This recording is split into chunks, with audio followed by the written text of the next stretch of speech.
we have yet another Thai West Coast Fireside Chat coming your way. The era of setting bold climate goals to achieve net zero. We have Mr. David Jabel, founder, Climate Positive Consulting, in conversation with Ms. Shamini Dhana, founder and CEO, DSphere. Welcome. I'm calling from California here. And with me today, we have David Jabber. David is the founder and he's the founder of Climate Positive Consulting, a firm that helps companies advance climate strategy, carbon footprint analysis, and greenhouse gas reductions. Over the last 20 years, David has worked with over 150 companies on environmental excellence. David is a Project Drawdown Fellow and the author of the forthcoming book, Climate Positive Business: How You and Your Company Hit Bold Climate Goals and Go Net Zero. Welcome, David. Thank you for having me, Shamini. It's a pleasure to be here with you. Yeah, what an interesting follow-up after Steve Wesley there, hitting the home run on why we need to move towards a sustainable future. So loved his talk. David, you have an incredible degree here, and I would love to both acknowledge that we're both B Corps, and we serve a lot of businesses moving towards becoming net zero. With the amount of attention with climate change and the whole entire business of climate action going on, how has business been, David? And what do you kind of see today across industries, and why so much emphasis now on this whole strategy of moving towards net zero? Sure. And I think I might even kind of step back first just to say that, so businesses have been working on climate for at least 2 decades, if a much smaller number at the outset, and efforts have steadily grown over time, in the same way that kind of Steve Wesley was just talking about how technology over time has sort of gotten better. There's kind of sort of a natural connection there. But there has been a tangible uptick in the demands for business climate action and climate development of climate strategy in just a few years. A big piece of that, that I attribute that to the rise in what they call ESG investing. So it's environments, society, and governance. But essentially those with the purse strings, and I think you actually just heard from one of them, are now keenly interested in the environmental and social performance of their investments. And that has brought attention to climate as an issue in a very different way from boards and company leadership than was the case in even just 2015. So I know from our own practice, it's certainly been a very busy time, and my peers that I speak with, I sort of hear a similar story. And again, I think it's partly because of that. I think it's also just partly recognition, seeing more, climate-related disasters across the globe. I think it's just really on people's consciousness in a lot of different ways, in addition to gatherings like COP26 that will be happening in just a couple of months. But let me stop there to see if there's any specific direction you want to go from here. Yeah, I'd like you to touch on some of the specificity here. We have a lot to cover in 30 minutes, and just to give the audience, that want to touch about the trends, your book, why now, how to measure these climate strategies, accountability, and maybe some case studies. So maybe we should just dive in to your book. And first of all, congratulations. Your book is coming out, I guess, in October, which is this month, 11th.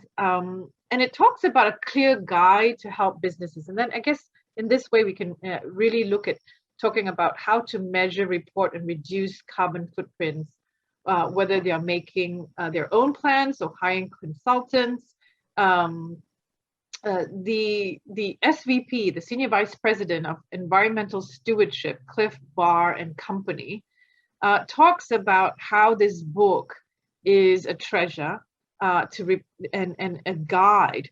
But more importantly, why now, David? Why is it so important to have a book like this as a guide? And how is this going to complement all the leaderships out there that are looking to move in the direction?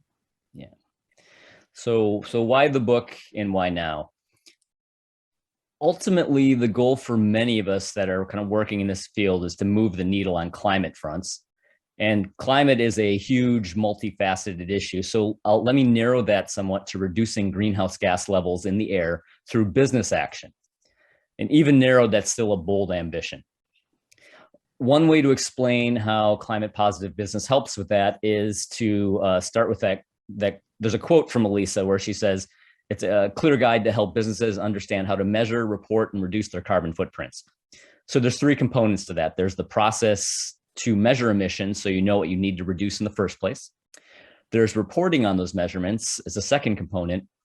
And then the third component is the actions you take to actually reduce greenhouse gas emissions. And you can find a range of sources that provide guidance on parts of measurements or parts of reporting or talk about actions. One value of climate positive business, the title of the book, is to gather information about all those components and bring it together in one place. Beyond that consolidation of information, though, I think there are lessons learned that you get as a practitioner that are among the most important things to convey, but they're lessons that you won't necessarily find in protocols or tip sheets. And one example that I can offer is on measurements. So if those who have experience with measuring greenhouse gas emissions know, the accounting process that you go through to do that is already written down and well established among a handful of standards. The most aptly named is the Greenhouse Gas Protocol. So you have to follow that protocol for credibility, and there's not a great deal of value of writing more about that process because it's already written down. However, there are lessons you learn in going through that process, like different approaches to what are called scope 3 emissions. Those are kind of like beyond the boundaries of your company. And so writing more to build on those lessons learned and to build on the written protocol just made a lot of sense. Other lessons learned that I found, I think was useful in bringing together are the navigating the areas that lack clarity. So where there's not a clear protocol like there is with measurement. Carbon offsets is one example of those areas. There's a key question being the extent to which you can use offsets, which are basically outside of your operations, to achieve greenhouse gas reduction targets if the target is literally to reduce your own greenhouse gas emissions. Another key question is around the quality of offsets. So different offset projects may have different values, and what criteria you can use to try and discern that you have a good offset project. So that in part addresses the why of this book, really to consolidate information and help companies that are on the path, kind of navigate some of the questionable, the stickier areas. The other really important part of your question is why now? So I think this conference is sort of an indicator of it, but this is the decade for climate action. We need to get it right between now and 2030. And successful businesses, particularly those in more affluent nations, have the responsibility to dramatically reduce greenhouse gas emissions that help them build affluence. But even for less affluent businesses and nations, this is their opportunity to get it right, not repeat the errors of the past that were made in kind of industrial development, and essentially decouple the process of building wealth from carbon pollution in advancing the industries of the future. So my hope is that the book provides real guidance to companies on that path. There are other sources of guidance, as I mentioned earlier, and I think because different people come across different sources of information, the hope is that our collective efforts will get us where we need to be. We don't really have an option to do otherwise. That's absolutely wonderful. I cannot but stress what you just talked about in the fashion industry and why now too. A lot of people don't realize that the fashion industry, the one that I belong to, the $3 trillion industry, David, is one of the most resource intensive and one of the most polluting in the world. In fact, 20% of all carbon emissions today in the world is caused by the fashion industry. And you go, why? Because so much of it ends up in the landfill or an incinerator. And so folks like myself, together with fashion brands, believe that hitting targets, even in the fashion industry, we need to be bold. We need to actually talk about these issues now. And I can't help but think that your book is so timely. We take it in really, really, really strict measures to look at how we adopt these sort of strategies and also help our customers. It's not just for the businesses, but the customers who we serve have the ability now to track what they are doing with their clothing by, say, repurposing it, reselling it, right? So a piece of a t-shirt takes about 700 gallons of water to actually manufacture and come to life. So there's all these implications, right? And so we believe that these strategies are important in every industry. So I want to skip to something that, you know, we're talking about how do we hold people and businesses accountable, right? Now, who is holding businesses accountable today, considering that, you know, we have a huge task ahead of us? And why is environmental integrity more important than ever? And then on the flip side, how does the customer perception relate to this? And are customers sophisticated enough to know the difference between all the various different reporting going on? Because, you know, the last thing we need is a lot of greenwashing out there.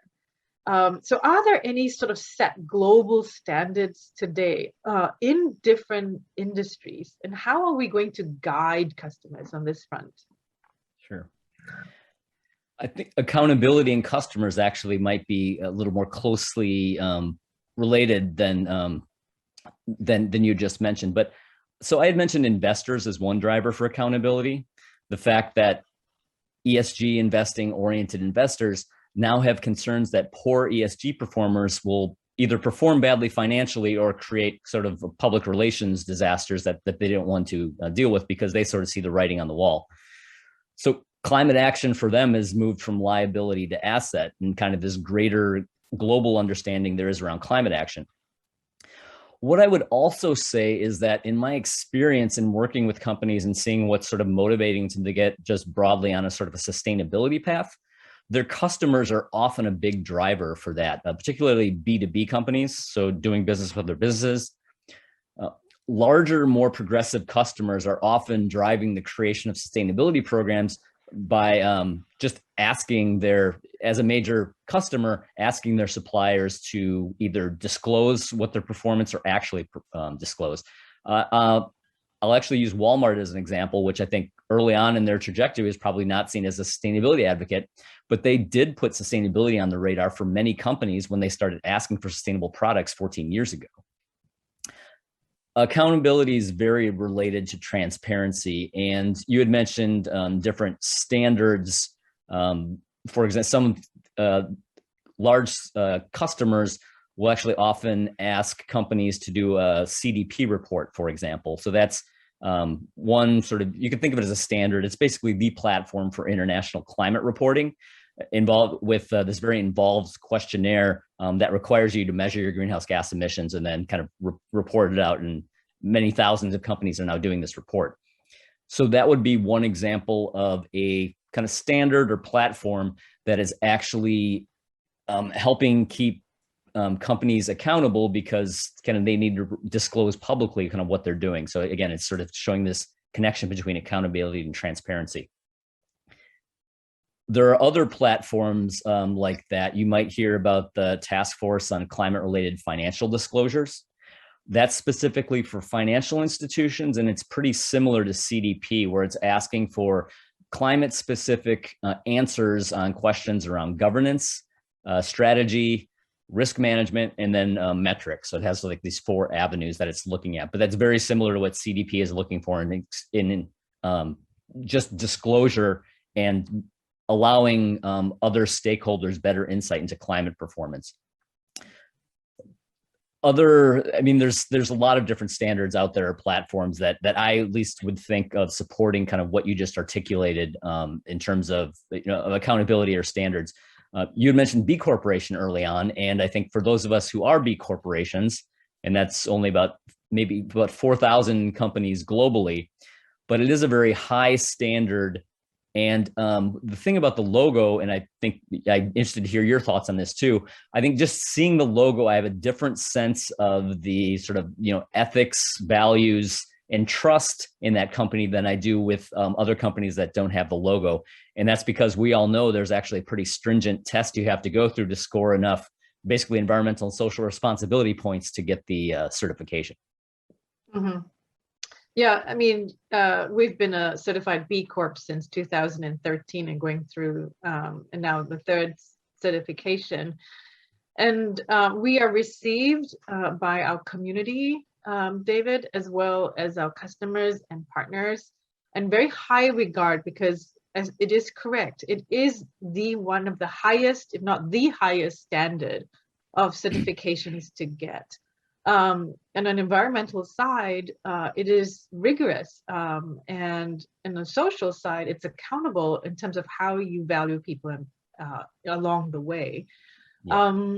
I would also say it's also together with trust, right? So that logo there, they know that you have accountability and responsibility towards the people and the planet.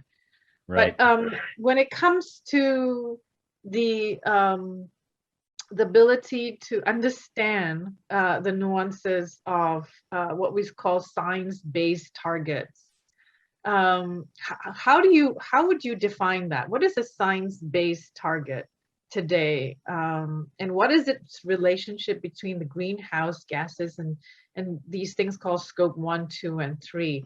We went through that, and is science-based targets applicable to both product companies, platforms, and services? And if you can allude to some of the findings and some of the case studies you've done, that would be great. Yeah, I'm glad you asked that, because when we were talking about B corporations, that's generally smaller companies. And I was going to say, for larger companies, science-based targets is one way to show integrity.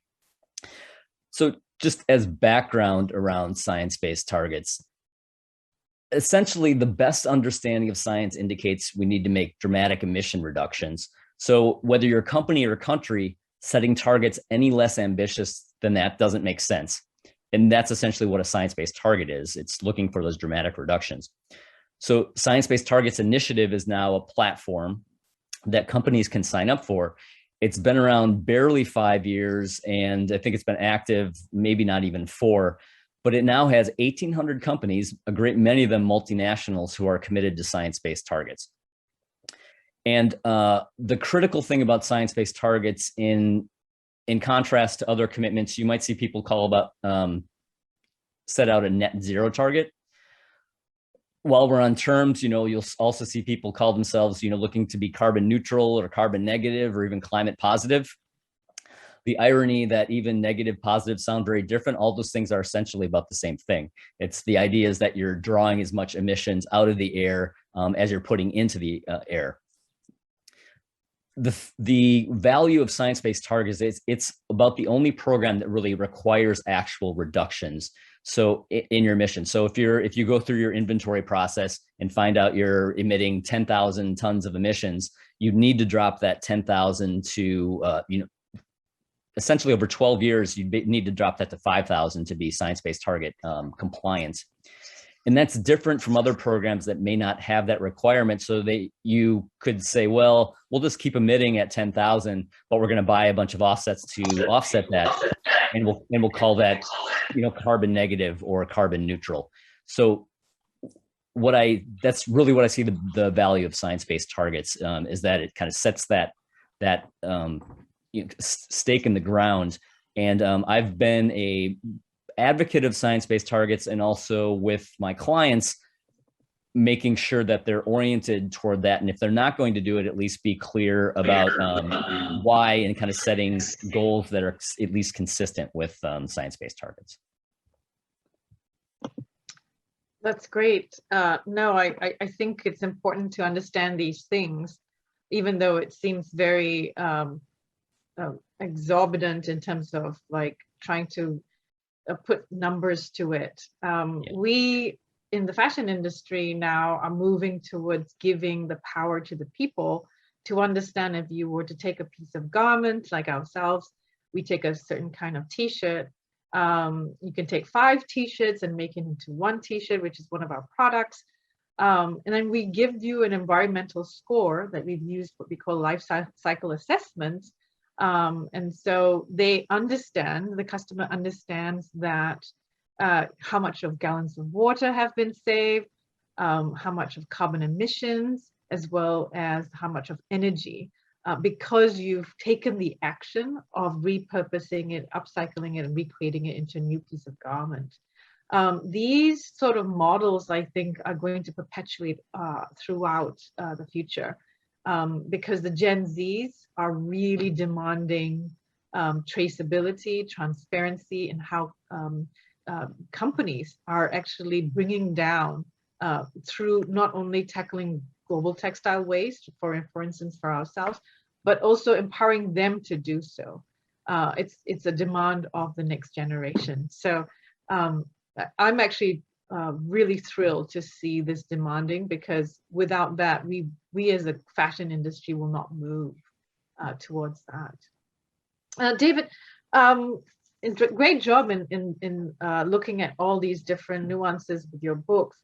But I would like you to give, as we are short of time here, your message to the people and the business in terms of being bold in alignment and taking action. What do you want to see, and also advise with companies to take bold new climate strategies? Going back to an earlier point I made, this is the decade for climate action needs to be our mantra. And it can be easy to get stuck into thinking that's not my role, but all of us have a role to play. Even if it's not in your job description, start asking your existing employer what they're doing on climate. Ask the same of companies you buy from, what are they doing to get onto low carbon paths?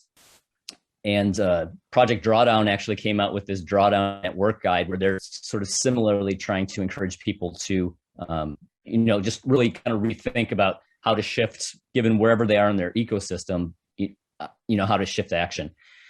And there's a lot of hard work to be done. I think no one should be naive enough to think it'll just happen by itself because of abundance of offsets and net zero claims. Science-based targets is one platform to kind of do that. Thinking about innovative models to the extent that others are entrepreneurs, like Shamini was talking about, decentralizing, how you make decisions and giving information to the customer to decide what their greenhouse gas emissions, as you were just talking about, Shamini, I think it is really critical. And in any event, it's a crucial time to be engaged in this effort that we know is so critical for our future. So I really appreciated having the time and space here. Anyone who wants to talk to me can go to our website, www.climatepositiveconsulting.com. And thank you so much for listening. One quick question, David. Sure. Just how do you actually work with customers and also with your current clients? You've served over 150 companies so far. Why and what do they contact you for? Yeah. So over the 150, it's been a real range. A big portion of it is companies now wanting to understand what their greenhouse gas emissions are and how to reduce them. So Climate Positive Consulting has a focus in developing climate strategy really rooted in carbon footprint analytics. So we didn't really get into the nuances like scope 1 versus scope 2 versus scope 3 greenhouse gas emissions, but we go through that to quantify what the impact is on your value chain, and then come up with a plan basically to reduce that, ideally in line with science-based targets. So you get that 50% reduction over 12 years. And there's a range of strategies that you can kind of go through depending on your specific operations to get there. Excellent. And so just like Steve Wesley said, we're moving towards, non-fossil fuels, and we're moving towards sustainability future, and, towards accelerating towards alternative energy. I think, David, you are sort of like the fuel of bringing industry in that direction and having that sort of consulting and expertise. So once again, I want to thank you so much, David. Congratulations on your book launch. I've already ordered them for some of my partners and my customers. I wish you all the very best.